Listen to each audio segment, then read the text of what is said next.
waaw man maa ngi tudd Ibrahima Fall donc nekk maître nageur sauveteur mais également man maay président association maître nageur Sénégal. ok Ibrahima dafa mel ni place bi dafa am benn mbir bu fi xew démb. tey ci suba ngeen découvrir benn moto boo xam ne ba léegi xamagu leen borom nga bëggoon nga dellu si waatal yi ci cas boobu. waaw bi ñu toogee ñun ba bi ñu ñëwee ci plage bi pour liggéey ñu toog ba ay booru 13h maanaam 1h ci bëccëg la ñu signalé ñu ne dafa am benn moto boo xam ne dafa nekk ci booru géej gi te borom gisaguñ ko ba pare dafa amoon sax ay yëre yoo xam ne boromam dafa si accroché woon donc géej gi yóbbu yëre yi voilà donc loolu nag mu bizarre su ñun bu baax voilà bon parce que en général koo xam ne da doon sangu la wala yu demee noonu mu dem ci géej gi lap te kenn yóbbu ko wala yu demee noonu parce que normalement bu fekkonte ne lu normal la bon en fait borom bu dee ne 7 heures lañ ko remarqué moto bi ba 13 heures normalement war na ñëw voilà mais ñëwul donc loolu moo tax nag ñu am jaaxle bi ñu amee jaaxle nag def nañu lu ñu war a def mooy envoyé nañu message commandant brigade Foire bon moom tamit mu xarañ trop envoyé ñu ay éléments ñoom adjudant yum donc bi ñu ñëwee ñu def constat d'usage yi après jël moto bi yóbbu ko mais loolu daal vraiment nekk na situation bi bizarre boo xam ne vraiment ñu ngi topp enquête bi ba xam lan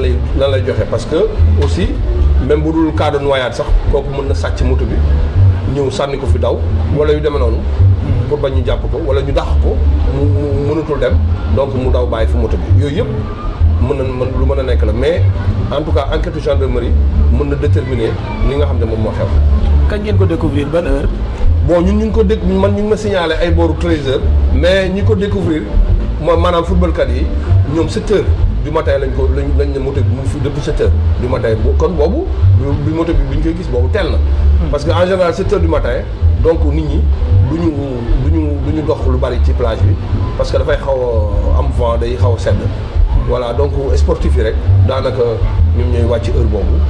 xam naa ñoom ñoo ko remarqué et puis remarqué nañ ne aussi accroché woon na ay yére ñun nag loolu moo ñu si xaw a jaaxal. waaw mais mooy li ma wax rek donc xam naa ne enquête gendarmerie mën na déterminer quand même les causes. mais lu mel noonu est-ce que mës na fi am. mës na fi am mës nañ moom maa ngi fàttaliku ñaar yoon am na fi. ñoo xam ne donc dañu gaare seen moto dem sangu lap voilà donc après ñu xaar ba bi ñu génnee nit ñi yëpp. parce que ñun dafa am heure boo xam ne donc dañ ko autorisé pour la baignade maanaam 9h ba 19h au delà maintenant 19h dañuy génne nit ñi pour que ñoom ñu mën a génn géej bi léegi bi ñu ko defee gardien yi ñu dénkoon moto bi remarqué nañ ne borom ñëwul après léegi si la ñu signalé ne borom moto bi génnul voilà donc ñu def comme li ñu yoon wax rek donc ñu saisir la gendarmerie après ñu def constat bi jël moto bi yóbbu mais gis après ñu gis mbokk yi aussi ñëw di laajte seen doom ñu xam ne nag lii kon cas de noyade la donc après 2 jours après c'est le corps bi génnee ñu xam ne vraiment kii kon donc xam naa teel na ñëw ci plage parce que bi muy ñëw ci plage boobu peut-être que y avait personne parce que en général dañuy teel a ñëw beneen bi aussi benn jakartaman la boo xam ne donc appel laayeen la woon appel laayeen bu amee dañuy tëj plage bi bon y avait personne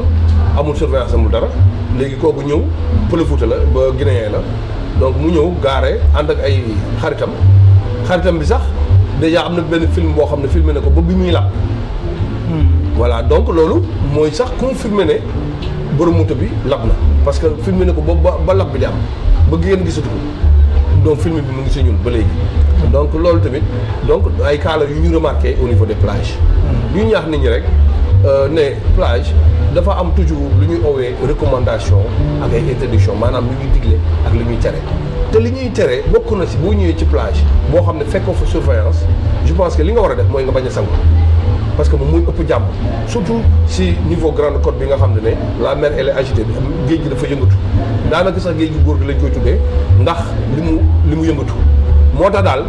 bu nit demee ci plage boo xam ne vraiment ak plage bu mu mënti doon boo xam ne fekk fa surveillance rek bu mu exposé wu ci ay danger parce que sinon su nekkee ci ay tànku lab je pense que kenn du ko génne parce que pour génnee nit ku lab dafa am ay techniques yu ñuy utiliser pour mën ko génnee du ñëpp ko mën nag il faut que nga jàng. léegi boobu bu fekkee ne confirmé wu na day nekk premier cas de noyade wala am na yeneen yu ko jiitu. am na ay cas de noyade am na ñu bon li ma jot a enregistré mat na 6 cas de noyade yoo xam ne am na ci plage mais pas fii BCEAO bon parce que BCEAO enregistré guñu benn cas de noyade mais ci yeneen plage yi am nañu ay cas de noyade comme plage yu Gadaye comme plage yu Malika comme plage yu mel ni Mbao yooyu yëpp enregistré na ay cas de noyade ñuy ñaax nit ñi rek ne leen surveillance bi commencé gul au niveau des plages parce que chaque année normalement surveillance mu ngi débuté mois de juin léegi seetlu nañ ne nit ñi ñu ngi anticiper sangu bi te amagul benn surveillance au niveau des plages bon ñun nag def nañ suñu warugar ñaan nañu autorités yi ne leen ni ñu xëcc maanaam date bi nga xam ne date bi bu ñu war a surveiller les plages muy au lieu du mois de juin mi ñu xëcc ko mois de mai daanaka fin du mois bi la surveillance plage yëpp di commencé donc ñu ñaan nit ñi donc ñu gën a ànd ak dal xaar ba été bi gën a dugg comme ça ñu mën a song géej gi mais ni ñu ko songee nii moom jégg na dayoo ndax lab yi commencé na am parce que amul benn surveillance au niveau des plages. kon su ma la déggee mooy surveillance bi du 12 mois sur 12. bon en fait bon ici fii nii si Dakar. donc on a la chance d'avoir la ville de Dakar bi nga xam te ne 26 plages yi nga xam ne moo nekk si Dakar yëpp dafay teg ay maîtres nageurs ñoom ci seen biir ci biir maîtres nageurs yooyu jël nañ si ñoo xam ne c'est des permanents maanaam ñoo xam dañ fi nekk année bi yëpp mais aussi am na si ñoo xam ne ay saisonniers lañu mooy ñi nga xam te ne dañuy commencer mois de juin ba décembre dañuy nekk si plage maanaam période vacances yi ak période estivale bi quoi donc loolu je pense que amul feneen fudul Dakar parce que foo dem ci dans les régions muy côté Petite Côte bi muy Grande Côte bi yëpp donc du am ay permanents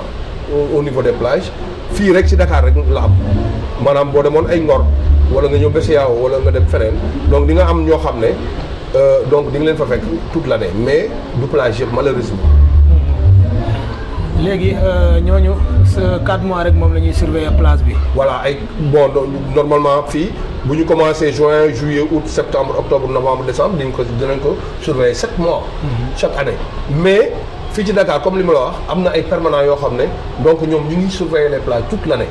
mais bu leen ne contractuels yi 7 mois la ñuy dem. ok voilà maanaam Dakar plage yi booy seet plage yi la ñu gën a sécuriser que au niveau de la banlieue parce que banlieue bi amul benn plage à part Malika boo xam ne dañ koy surveiller ak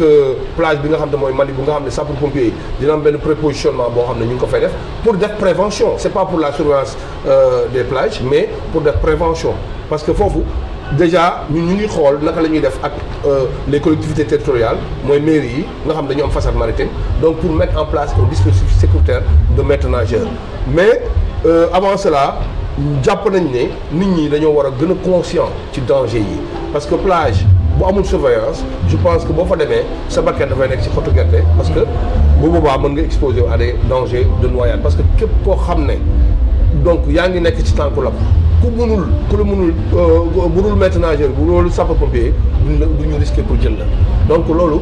je pense que responsabilité individuelle la beneen bi maa ngi ñaax aussi parents yi ñu gën a conscient aussi ci surveillance xale yi parce que aussi ñoom am nañ ci part de responsabilité parce que été bi demagul fenn mu ngi soog a door donc ñu gis ne xale yaa ngi ñàkk seen bakkan c'est parce que ñoom dañu war a gën a am contrôle bu ñuy def au niveau des enfants parce que am na ñoo xam ne dañuy tàggoo sax école dem plage boobu moom parent bi mënu ci dara voilà mais am na si loo xam ne aussi parent bi il faut que mu koy def mu leen di gën a ñaax pour ñuy bañ a dem si plage yi parce que plage normalement boo fay dem nekk ndaw da nga war a ànd ak say parents su ko defee ñoom dinañ xam yan plage la ñu autorisé ak yan plage la ñu interdire maanaam yan la ñu tere ak yan la ñu digle su ko defee daal ñu mën a dem ànd ak ñoom ñu sangu ci jàmm dellu seen kër ci jàmm mais suñ ko defulee xale yi di dem sans que pour autant seen parents yi yëg leen parce que ñun dañu am ay cas yu demee noonu parce que parfois parents yi dañ leen di woo ñu ne donc ñoom yëguñu ne seen doom bi dañu dem plage parce que xale yi duñ tàggoo aussi dañuy jékki-jékki rek dem plage wala ñu jógee sax école ba dem même au niveau des enseignants aussi war nañ am benn sensibilisation boo xam ne dañ ko war a def ci élèves yi xamal ne leen donc boo leen wàccee da ngeen war a ñibbi au lieu que ngeen di dem plage parce que plage dafa am ay danger te chaque année remarqué nañ ne dafa am ñu lab yi lu ci bari ay élèves lañu majeure partie bi ay élèves lañu donc mu ngi poser problème déjà ñooñu doonoon nañu avenir gis nañu ci ñoo xam ne sax am nañu bac balaa ñuy jël seen seen diplôme sax lab nañ ci géej gi te loolu doy waar la je pense que daal parents yi ak autorités yi ak ñi nga xam ne ñoom ñooy les usagers ñuy fréquenter plage yi war nañu mën a gën a conscient bon côté autorité ñun ñu ngi leen di jéem a ñaax di leen jéem a alerter parce que ñun chaque année avant été bi di dugg si dañuy alerter autorité di leen wax ne leen été bi daanaka commencé na parce que nit ñi commencé nañ fréquenter la plage donc soo leen jugulee donc mbir mi dina gën a jéggi dayoo parce que les noyades c'est dafa nekk problématique boo xam ne c'est récurrent chaque année dafay ñëw chaque année autorité ñoom ñoo gën a xam ne chaque année noyades yi dafay ñëw léegi nag bu ñu ko xamee loolu normalement dañu war a mettre en place des dispositifs sécuritaires au niveau de chaque plage bi nga xam ne nit ñi dañ fay fréquenter te aussi yenn plage interdites yi aussi ñu jéem ko encadrer parce que am na plage yoo xam ne elles sont accessibles aux populations et au secours ba pare ñu jàpp ne c'est des plages interdites à la baignade mais booy interdire aussi benn affaire donc da nga war a mettre en place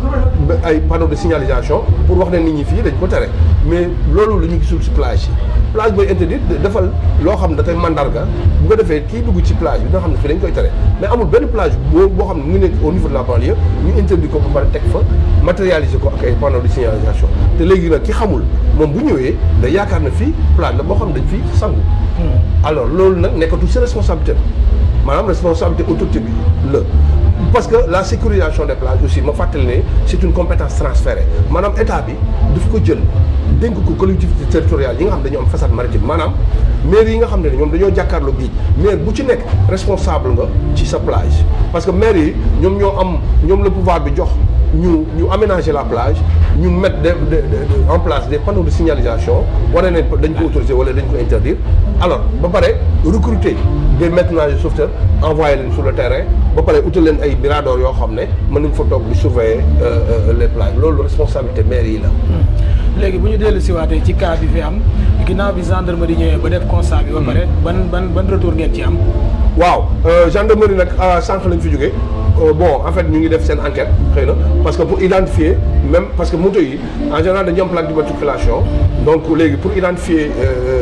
kii bi moto bi mën nañ xam ñoom ki ko moom. voilà loolu moom xaral nañ ci lool ñu ngi leen di bàyyi ak loolu ba pare bi ñu ñëwee aussi ubbi nañu maal bi gis nañ ci ay bagages yoo xam ne peut-être ñoom buñ ko xoolee. dañ xam kii moom moto bi moom li ñu ci mën a wax mooy. suñu xalaat rek mooy kooku soit même bu duggul ci géej gi xëy na moto la boo xam ne dañ ko sàcc wala yu dem sànni ko foofu wala yu demee noonu voilà mais amuñu daal confirmation comme quoi que ne que lab la wala lu ñu sàcc la mais enquête gendarmerie mën na déterminer cause bi. moto bi ci parking lañ ko fekk wala ci tefesu géej gi la nekk. moto bi mu ngi woo bi ñu ñuy woo boobu ñun ñu ngi ko fekk ci tefes gi daanaka sax suñu yeexoon tuuti géej gi da koy jënd parce que dégg naa yëre yi mu accroché woon yi mu wékkoon ci moto bi sax dégg naa géej gi da koy jënd voilà donc loolu mu doon lu doy waar loo xam ne dafa bizarre voilà parce que bu fekkante ne waa ji dafay entraîner wala yooyu kon ñëw na bu yàgg parce que